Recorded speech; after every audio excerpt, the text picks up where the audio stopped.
I'm an American board certified OBGYN, a mom, a Muslim, and I'm talking about sex. This is the Muslim Sex Podcast. Welcome to the Muslim Sex Podcast. I'm your host, Dr. Sadaf Lodi, and this episode is episode number 4 in my love series for the month of February.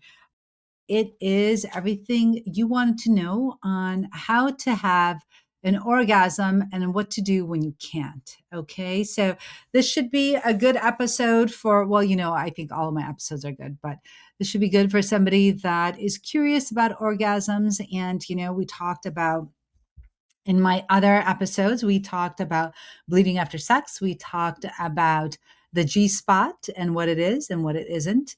And we talked about pain with sex. And now we're going to talk about how to have an orgasm and what to do when you can't have one. And before I get into the episode, I want to make very clear that this is, of course, as always, not any type of medical advice. So if you have any questions about your health, make sure you go speak with your healthcare provider. If you have any questions about your religion, make sure you go speak with your neighborhood religious leader. This is a Muslim Sex Podcast because I just happen to be a Muslim woman that talks about sex. So let's get into this episode. Now let's talk about something that millions of people research online. So if you thought that you were the only one, I have some news for you. You are not. You are one of a million people that are looking up online how to have an orgasm. And in fact, searches around orgasm, sexual satisfaction, and sexual function are among the most common questions people ask, especially when they are too uncomfortable to be asking, let's say, like their doctor, or they don't have anyone that they can ask, right? Some people talk about orgasms with their friends, but in a lot of communities, that's not a topic of conversation that often comes up. So, people have questions and they don't have anywhere to turn to. So I want this episode to be a resource for you and for anyone else seeking this type of information. So, but here's the truth, right? Orgasm is a natural neurobiological event and it's not a myth. So it's not a moral judgment. It's not about, this is something that you should already know. It's none of that. This is just, I'm just going to give you some information on what it is and how to have one and what you can do when you don't, when you're not able to experience any. And there's a lot of people, let me tell you, there are a lot of women that I have come into contact with, whether as patients or friends, that say that they have never experienced an orgasm, okay? And when someone is not able to experience an orgasm, we call that anorasmia, and it can really cause a lot of distress for them, right? So today we're just going to break down the science of orgasm, why women often orgasm less frequently than men, what gets in the way, what can actually help without shame and without misinformation. Okay, so what exactly is an orgasm? So let's start with that. So an orgasm is not just a burst of pleasure. It's actually a physiologic event. Okay, so it's a neuromotor and sensory phenomenon that involves basically this input from the genitals, right? This, the spine is also involved, right? The spinal pattern, because why? Why is the spine involved? Because we get all of our nerves from the spine, right? That innervate, that give nerves to our genitals from the spine. So that's why the spinal pattern generators in the nervous system, those are super duper important.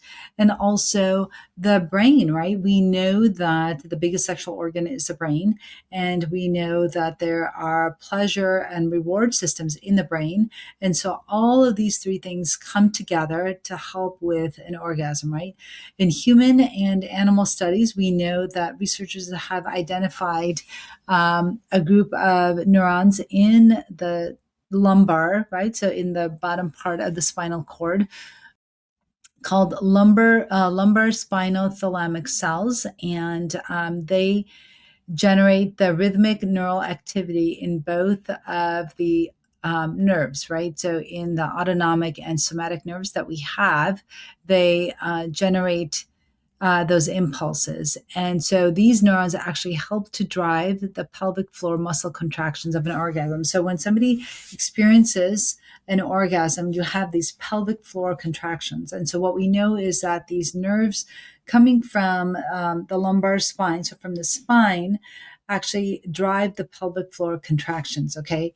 And that's why it's really important to make sure that everything is working well, right? The spinal cord, the sensations in the genitals, and all of that stuff, because they all interact together to form this orgasm. And so they receive excitatory signals from the right? So those nerves receive signals, right? Messages from the genital stimulation and arousal pathways and inhibitory signals. So they receive both, right? So there are signals that are coming that are excitatory, and then there are signals that are coming that are inhibitory. So if a person is experiencing a lot of anxiety, stress, or fear, then those signals are also coming to the body, and they're going to prevent that person, from, let's say, or inhibit them from experiencing an orgasm, right? And so, I think I talked about this before. I don't know if I talked about this in this or if I in one of my webinars, but it's almost kind of like a seesaw, right? So we have this inhibitory mechanism, we have this excitatory mechanism. And when one is tipped versus the other, that's what's going to happen. So if we have this excitatory signal that is greater than, right? So let's say this is excitatory, right? If it's greater than the inhibitory one, so it's going to move up, right? And it's going to basically reach a threshold where this orgasm can happen, right? But if you have too much input that's coming in that's inhibitory, that's going to prevent the orgasm, then that side goes up and then the orgasm won't occur, okay? Also, there are areas in the brain, including parts of the brain that light up during orgasm and oxytocin release. So in my last episode, I talked about oxytocin, right? And when an orgasm happens, oxytocin is released. So that is that love hormone that is involved in bonding and love. And it's called the love hormone. And it enhances the experience of pleasure and closeness and reward. Okay, so that happens when somebody orgasms. And so the way that an orgasm is best understood is that it's just not a moment of muscle contractions, but it's this whole neurophysiologic event, right? Where everything is kind of working together to give this person an orgasm. Now, what is the orgasm gap? I mentioned a little bit in my last episode as well, or the one about the G spot, but the orgasm gap is where we know that heterosexual men and gay men tend to orgasm more with penetration than women do, right? Cisgender women. And so why is that? Well, the reason why that is that because women need more than just penetration to orgasm, women need clitoral stimulation. So one of the biggest questions people search for is, why do men seem to have an orgasm more easily than women? And it's because, again, in that study, right? So in that study, it showed that heterosexual partnered sex, men reported orgasm approximately 95% of the time, and women only about 65 to 69% of the time. And so this disparity, right, the disparity between who is orgasming more is called that orgasm gap. And it's one of the most studied phenomena in human sexual behavior, okay? So it's not about biology alone, but it's also about social and behavioral factors, right? For example, gay men report that they are able to orgasm in about 89% of encounters. Lesbian women report about 86%, bisexual women 66%, but heterosexual women 65%. Why do you think that is, right? I think that is because women that are in these heterosexual relationships, right, are with partners that probably do not understand the anatomy of a woman, right? They're like rubbing the thigh, or they're rubbing the leg instead of rubbing the clitoris.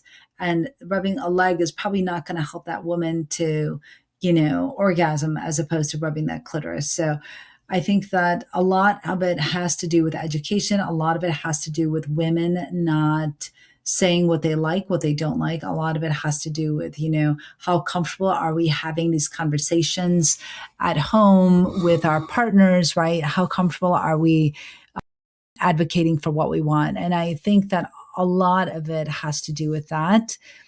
And of course with education, right? Like I mentioned earlier, education has a lot to do with it. If we are not familiar with our anatomy, we're not going to be able to tell somebody else about it. And so then, women end up being less satisfied. So, these patterns suggest that who the partner is and how the encounter proceeds matters a lot, right? And why does this happen? Well, we know that women partnered with women tend to expect and prioritize clitoral stimulation, right? They know that sometimes it can take longer in arousal and stimulation. And they also believe that when women are partnered with other women, right, there's more attention being given to pleasure, right?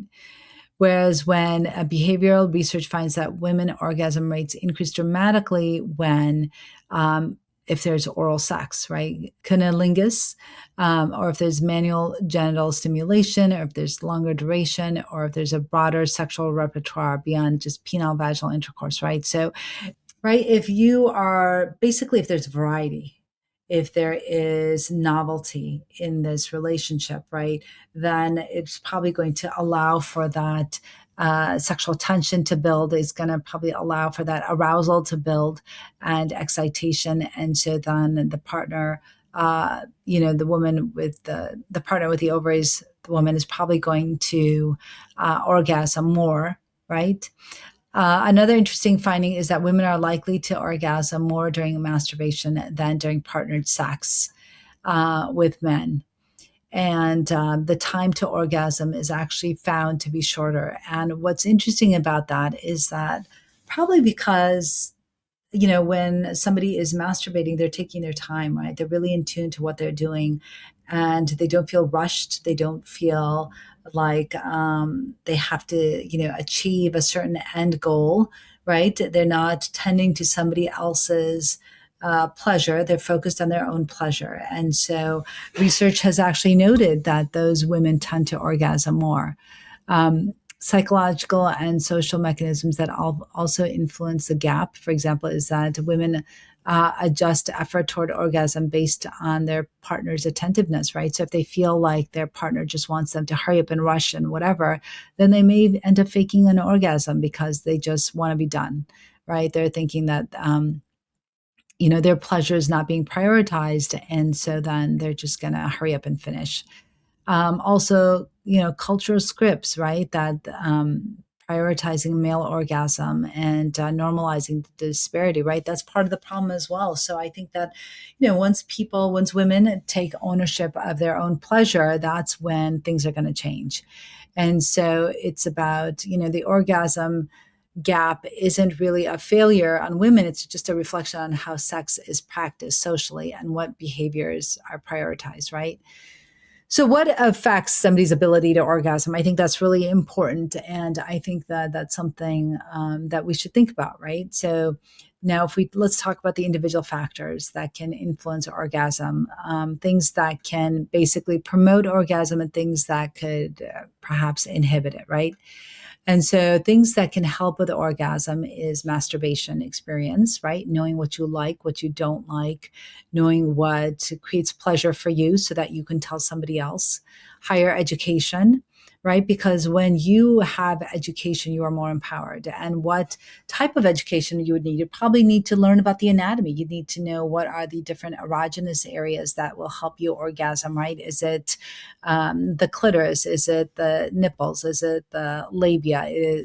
What is it for you that causes you to become excited and, about sex? What is it that's causing you to become lubricated? What are the things, right, that you need to help you to achieve that climax?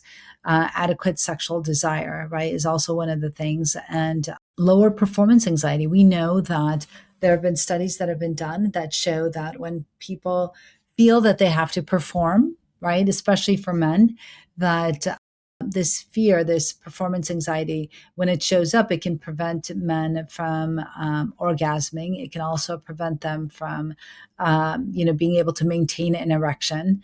And so that anxiety interferes with all of that, right? So when you don't have that performance anxiety, you're able to achieve orgasm easier, right? And so all of those things will help people achieve an orgasm. Things that can prevent somebody from achieving an orgasm, right? Medications. We know that. I talked a little bit about that in my G Spot video podcast. But anyway, so the medications that can absolutely affect you from having an orgasm can be SSRIs, or some of the antidepressant drugs, right, or other psychotropic drugs. They can reduce desire. They can blunt the genital sensation. They can delay or prevent orgasm, and that is really important. So, when you go on, and it's very important to have your depression treated. However, if you go on antidepressive meds, it's really important for you to talk to your provider and find out if there are any type of sexual side effects. And if they are, what are they, so that, you can mitigate them, right?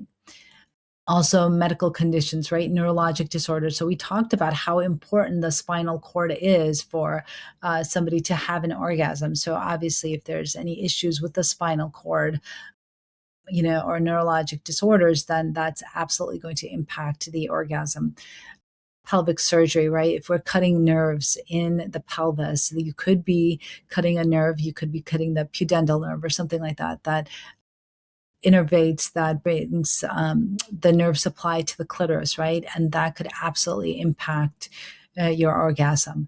You can also have vulvovaginal atrophy, right? So basically, as we go into like the gender urinary syndrome of menopause, right? If the tissue becomes thinner, if it becomes drier, all of those things can absolutely affect your orgasm, right? If you have that decreased blood supply to the vulvar region, that's what you need, right? You need blood supply to that vulvar region so that you can have adequate arousal, you can have adequate lubrication, so you can have the feeling, the sensation, right? So that you can experience that orgasm. Of course, relationship and communication issues are absolutely going to affect your orgasm, right? Like if you're not talking to your partner, well, you're probably not even going to be having sex with them, to be honest. But let's say that you decide to have sex with them. Obviously, if you're not talking to them, you're not going to be enjoying this experience, and you're probably just going to want them to hurry up and finish up.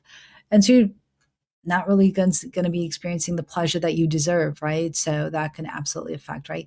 Poor communication, mismatched desire, awkwardness around intimacy, around sex, can absolutely affect your arousal, right? Psychological factors. Okay, this is really important because a lot of people suffer in silence. So, if you have anxiety, depression, trauma, abuse, PTSD, any one of those things, right, that's going to affect your orgasm. That's going to affect whether or not you're able to have an orgasm, right? And these impact the inhibitory pathways to that spinal pattern, making it harder for people to reach orgasm. Okay. And lastly, but definitely not the least, is this lack of knowledge or shame around clitoral stimulation, right? Some patients may not know where the clitoris is. Some patients may not know that it is responsible for pleasure. And so that can absolutely affect whether or not a woman experiences pleasure, right? Clitoral stimulation is the most consistent predictor of orgasm in women. And lack of knowledge and education, guilt about masturbation, or cultural beliefs that discourage self-exploration, right, can absolutely limit orgasmic pathways. And so when orgasm difficulty occurs with fear or pain, we often see that anxiety increases, right? And so then the more person is anxious, the more unlikely it's going to be that they are able to orgasm, right? Even when stimulation is adequate. So what is anorgasmia though? What exactly is that? What is it when somebody's not able to orgasm?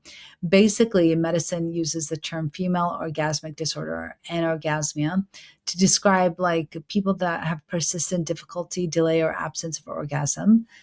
And it's also marked by reduced intensity of orgasmic sensations, right? So you can't basically, you're not able to orgasm, and that's a big problem, and it's lasting, right? So it lasts for at least 6 months.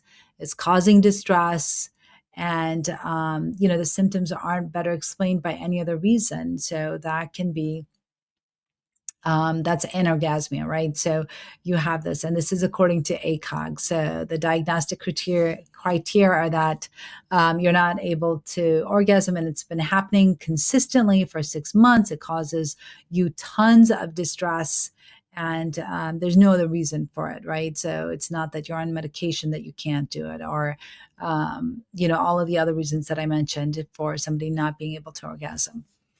It's not just about frequency, right? It's about whether distress is present, and that's actually true. So I want you to know that is true with a lot of syndromes that we call like female sexual, that they kind of clump into this female sexual dysfunction category. Is there distress present or not? If there's no distress, then it's not a problem. Then we don't really consider it a problem, but if there's distress, then it is a problem. And if it's starting to impact the relationship, then that's something that's really important for you to know. So oftentimes, what's going to happen is that many women, people that are not able to orgasm, obviously are not really satisfied with their sexual lives. And so it's going to be really important to figure out, whether or not, what's the cause, right? What's the cause of this?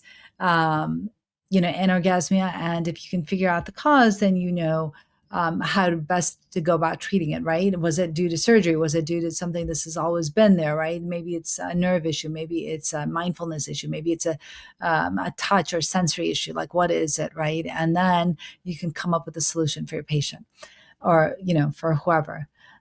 Anorgasmia is what causes anorgasmia, right? Like, what are the things that can happen that can cause it? So it's acquired, meaning like, if this is not something they were born with, right? How did they get it? And it can happen in response to a lot of new conditions, like, for example, medications, right? We talked about that already about several times, about like antidepressants causing problems with orgasm. We talked about neurologic conditions, right? Any type of spinal cord injury or like multiple sclerosis that could absolutely affect the spinal cord, right? Pelvic surgery, radiation that affects the nerve pathways, relationship communication issues. We know, right, that the brain is the number one sexual organ. So if you are having some type of stress or issues with your partner, then that's absolutely going to affect whether or not you're able to orgasm, right? So there are, behavioral and psychological contributors also, right? So lack of clitoral stimulation experience, right? Shame or guilt around masturbation. We talked about that. History of sexual trauma, negative beliefs about sexuality, right?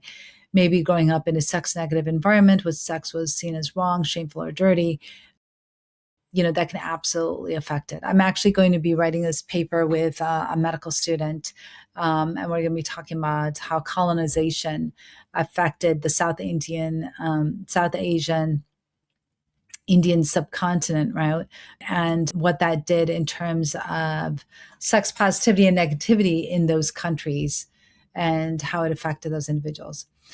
But anyway, some patients can orgasm during masturbation or stimulation, but don't recognize that as an orgasm, which absolutely highlights the importance of education and assessment, right? And also of learning. So if maybe you just didn't know you were having an orgasm. So that's really important. So what are the things that we can do? So here's some evidence-based treatment approaches, right? So now to the part where most listeners want to know what actually helps them achieve an orgasm, right?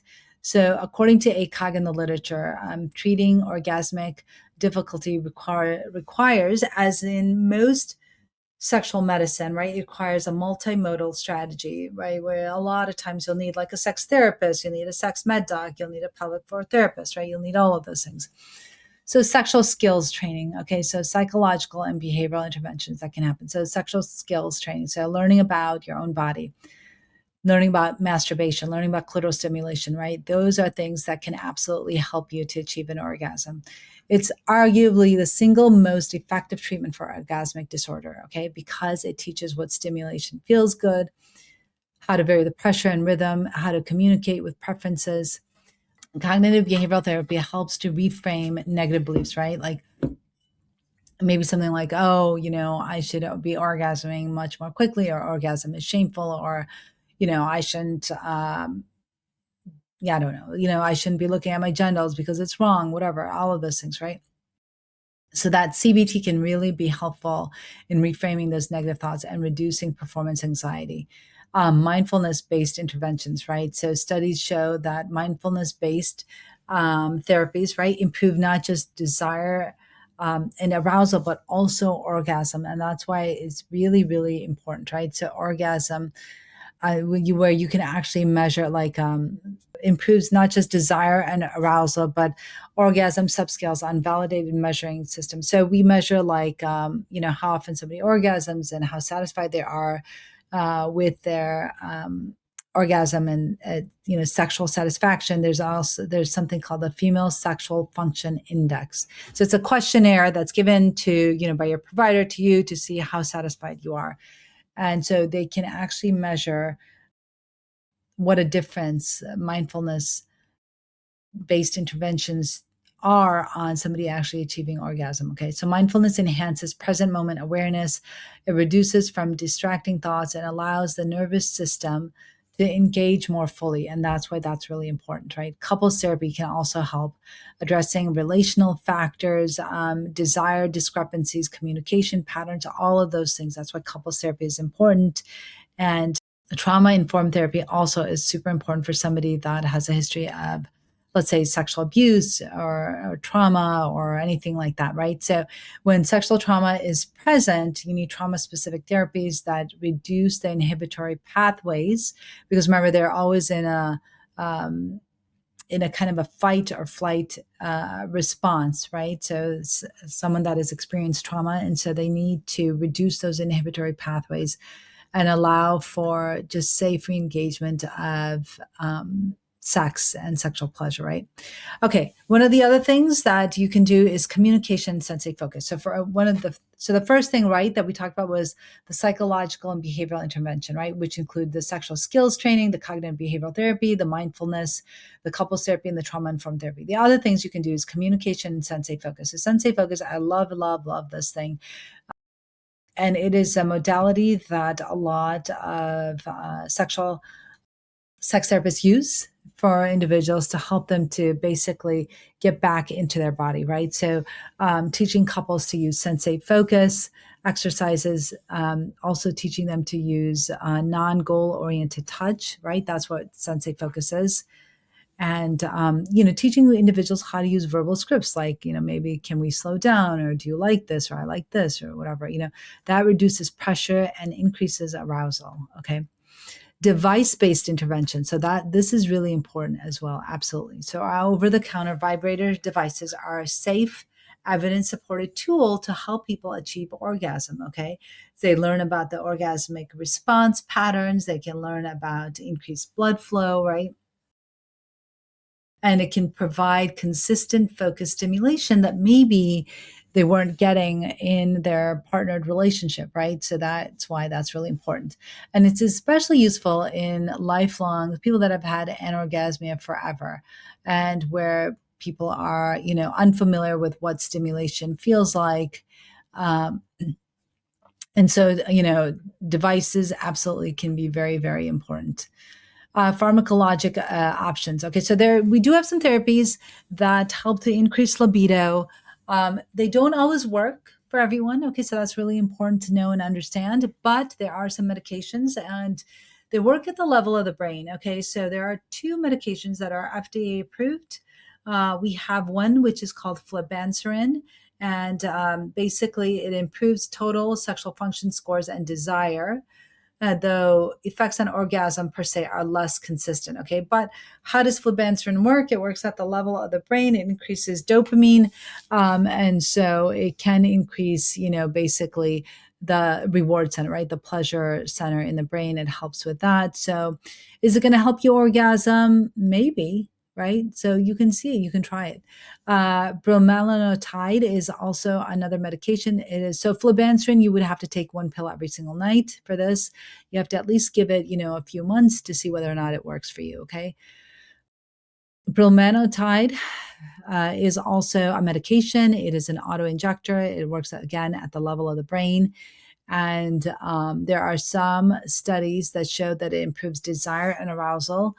And so that, there's some evidence for orgasm. But of course, that requires further research as well. Okay. You can also try to maybe see if you can come off of some of your medications, or there are some psychotropic drugs, like for example psych meds, right, that don't affect sexual function. A lot of them, I will tell you, do affect sexual function, but there are some that do not. So I would talk to your provider to see if you can be switched onto a medication that does not affect sexual function. Okay. And testosterone therapy, we know that testosterone therapy can help libido in postmenopausal women, and it can improve overall sexual function in some women. And does it improve orgasm? Maybe. We don't know. There's not, of course, there's never enough data, but you can try it. We know that it improves libido, so it may help with orgasm. Okay, so when is hormonal therapy relevant? Well, somebody that has, let's say they have the gender urinary syndrome of menopause, right? And that tissue is really fragile. It's, the sensation's not there. They have decreased blood flow. By giving vaginal estrogen, all of that is going to improve, right? And so you can have increased lubrication and maybe perhaps some help with arousal there, and also increased sensation, right? It's going to also hopefully make penetration or decrease pain with sex, and that can absolutely help with the orgasm, right?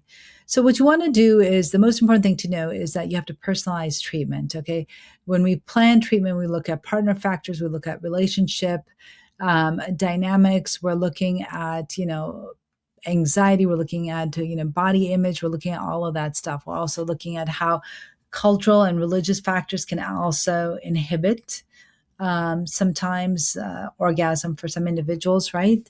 Especially if they're thinking that what they're doing is dirty, wrong, or shameful, that can absolutely inhibit your orgasm. And you also always want to make sure that you're looking at, what may be medically contributing to this problem with orgasm, right? So anorgasmia is really just one thing. It's, it can be a constellation of factors. And it's really important that if you've always had, problems with orgasm, that you address several different domains, right, of a person's life. It's probably not just one thing. So orgasm is not, tightly correlated with sexual satisfaction. So it doesn't matter listen, if orgasm is really important to you, then it's important to you, right? But it's not everything. And we know that. We know that, just being able to connect with your spouse, right? And really, as Emily Nagoski says, pleasure is the measure, right? Are you experiencing pleasure? We don't want to just focus on goal-oriented sex, because we know that's a huge killjoy, and it's just going to, if we just focus on goals, like this goal-oriented sex, then that's going to cause more problems.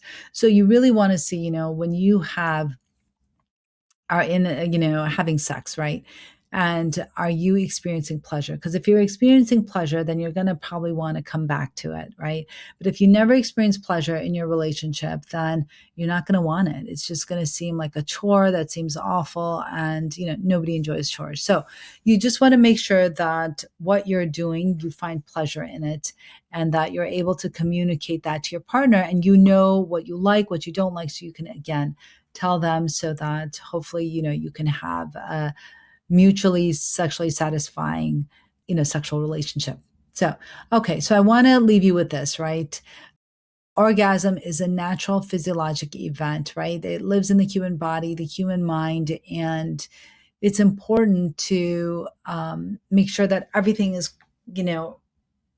together, right? Like, in the sense that, what I mean is that if you are thinking about other things while you're having sex, you're probably not going to enjoy it, right? So you want to make sure that you are really present in the moment when you are having sex, okay? That probably is going to help you to orgasm the most, is really paying attention to what you are doing, paying attention to the taste, the touch, the texture, all of that. That's going to help you to, orgasm. That's going to help you to really just enjoy what you're doing. And then remember, it's not just about goal-oriented sex, right? Because that's just going to ruin it for you. So don't don't focus on the goal, right? If that's your goal, that's fine, but don't focus on that. Just focus on pleasure and whether or not you're experiencing pleasure. Of course, it has to be safe, it has to be consensual, and it has to be something that you want, right? So if you're struggling, remember that you're not alone, and there are real science-backed solutions for to help you with orgasm if that's something that's really important to you. And whether that's through education, whether it's through communication, whether it's mindfulness therapy, whether it's medical support, progress is absolutely helpful and progress is possible. So know that there is always hope. Okay. I always want people to walk away from listening to my episode that they're knowing that there's hope. Okay. And remember that, your pleasure matters, but it's not a goal. It's a part of your overall well-being. So that's really, really important. Okay. All right. Well, that was a lot of stuff. And thanks for sticking with me and listening to all of that. And remember, this is not meant to be any type of medical advice. So if you're having any issues with your sexual health, make sure you go see your healthcare provider. And until next time, this is the Muslim Sex Podcast. So thank you for listening to the podcast, and make sure you leave us a review, share and like the podcast. And if you leave me a review, I'd love to shout you out on social media. So be sure that you share it with all your friends. And thanks for listening.